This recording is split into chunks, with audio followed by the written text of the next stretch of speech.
Pengertian struktur dan desain organisasi.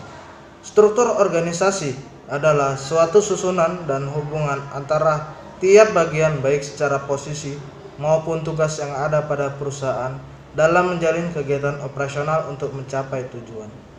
Desain organisasi adalah pola tentang hubungan antara berbagai komponen dan bagian organisasi.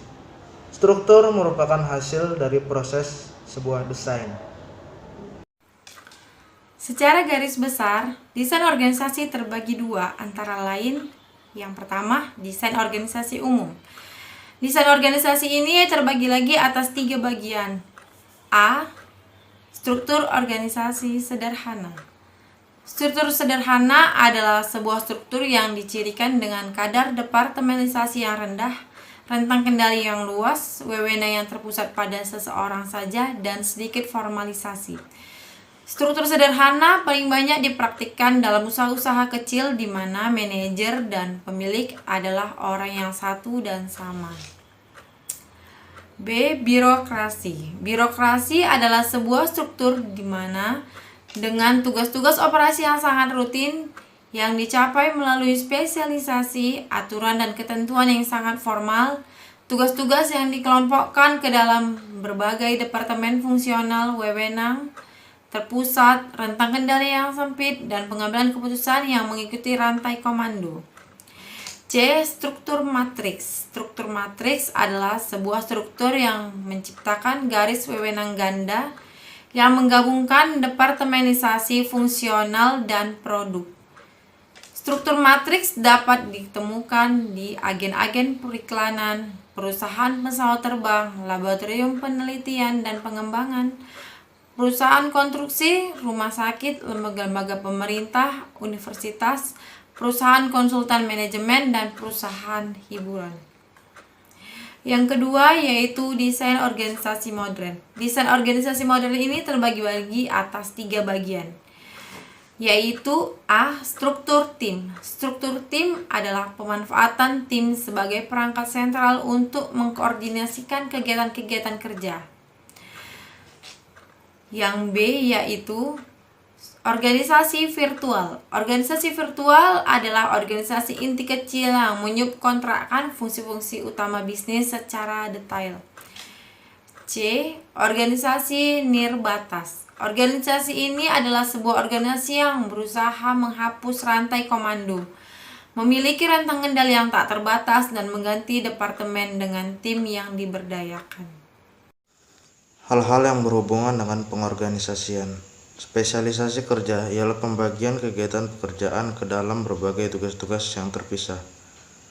Departementalisasi adalah kegiatan pekerjaan bersama yang harus dihimpun kembali sehingga berbagai pekerjaan yang terpisah dapat dikoordinasikan dan diintegrasikan kembali.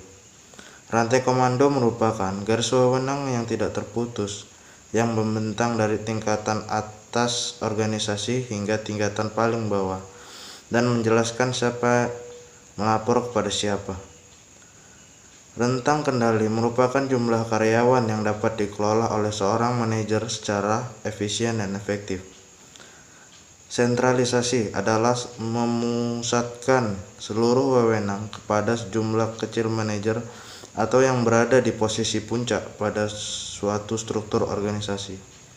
Desentralisasi adalah pendelegasian wewenang dalam membuat keputusan dan kebijakan kepada manajer atau orang-orang yang berada pada level bawah dalam suatu struktur organisasi. Dimensi struktur organisasi. 1. Ukuran sama dengan yaitu jumlah anggota dalam organisasi. 2. Komponen administratif yaitu persentase total jumlah anggota yang menjalankan tugas tanggung jawab administratif. 3. Rentang kendali jumlah bawahan yang menjadi tanggung jawab seorang manajer. 4. Spesialisasi yaitu jumlah kekhususan yang dilakukan dalam organisasi. 5. Standarisasi adalah prosedur-prosedur untuk mengatur peristiwa yang berulang. 6. Formalisasi yaitu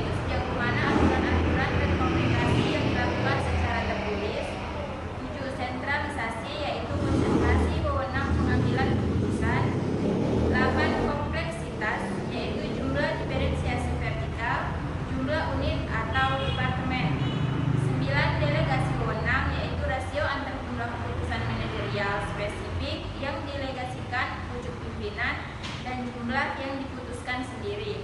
10. Integrasi, yaitu kualitas kerjasama di antara unit-unit yang dibutuhkan untuk menyatukan tujuan atau rencana-rencana umpan balik yang digunakan untuk mengkoordinasi antar unit-unit.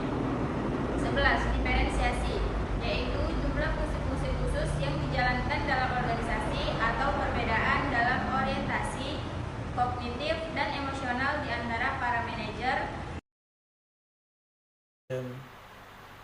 Model desain organisasi adalah mekanisme-mekanisme formal pengelolaan suatu organisasi yang menunjukkan kerangka dan susunan perwujudan pola tetap hubungan-hubungan di antara fungsi-fungsi, bagian-bagian atau posisi-posisi maupun orang-orang yang menunjukkan kedudukan, tugas, wewenang, dan tanggung jawab yang berbeda-beda dalam suatu organisasi.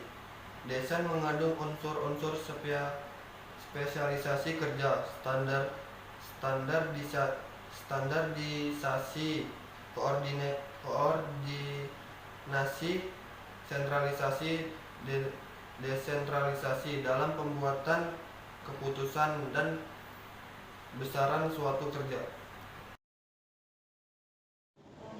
Organisasi mekanistik adalah sebuah struktur yang kaku dan ketat yang dicirikan dengan spesialisasi tinggi, departementalisasi yang kaku, rentang pengendalian yang sempit, formalisasi yang tinggi, jaringan informasi yang terbatas, dan rendahnya partisipasi oleh pekerja level rendah dalam pengambilan sebuah keputusan.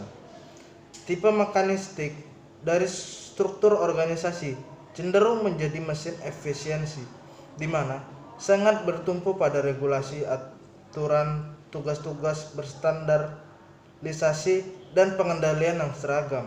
Desain ini mencoba untuk meminimalkan dampak berbagai macam personalitas, pertimbangan manusia, dan ambiguitas karena hal-hal ini dianggap sangat tidak efisiensi dan konsisten.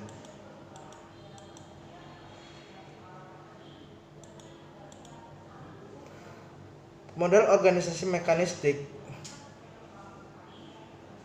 sangat menekankan pentingnya mencapai produksi dan efisiensi tingkat tinggi. Sebuah contoh dalam struktur organisasi mekanistik. Yang pertama itu direktur utama, yang mana membawahi direktur umum, sekretaris, dan direktur teknik. Direktur umum membawahi sekretaris,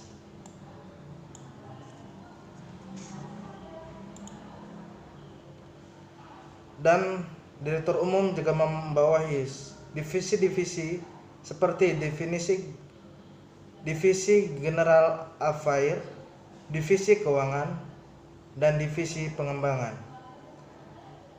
Direktur teknik membawahi sekretaris, dan direktur teknik juga membawahi divisi teknik, divisi real estate, serta divisi alat berat.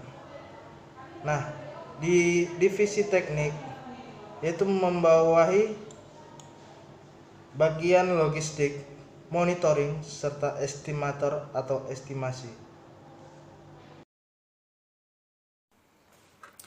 Selanjutnya yaitu model organik. Model organik yaitu menekan pada pentingnya pencapaian keadaptasian dan perkembangan tingkat tinggi. Desain organisasi ini kurang mengandalkan peraturan dan prosedur wewenang yang disentralisasikan atau spesialisasi yang tinggi. Model organik merupakan kontras dari model mekanistik. Organisasi organik bersifat luas dan dapat beradaptasi dengan tuntutan perubahan lingkungan karena desain organisasinya mendorong untuk lebih mendayagunakan potensi manusia.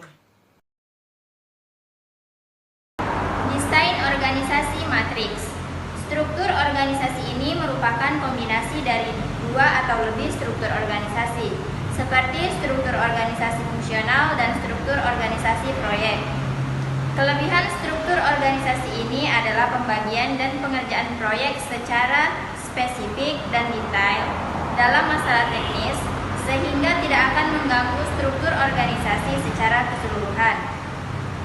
Kelemahan struktur organisasi ini adalah Terlalu banyaknya bagian-bagian dalam struktur ini, sehingga manajer proyek mengalami kesulitan dalam memandu jalannya proyek.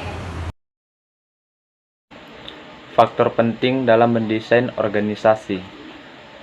Yang pertama, mendesain organisasi harus mengingat dimensi struktur organisasi. Yang kedua, bagaimana kombinasi mempunyai dampak langsung atas efektivitas individual, kelompok, dan organisasi itu sendiri.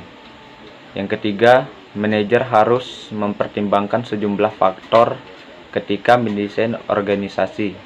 Di antara satu yang sangat penting adalah teknologi, sifat kerja itu sendiri, karakteristik orang yang melakukan kerja, tuntutan lingkungan tersebut, dan keseluruhan strategi yang dipilih organisasi untuk berhubungan dengan lingkungan.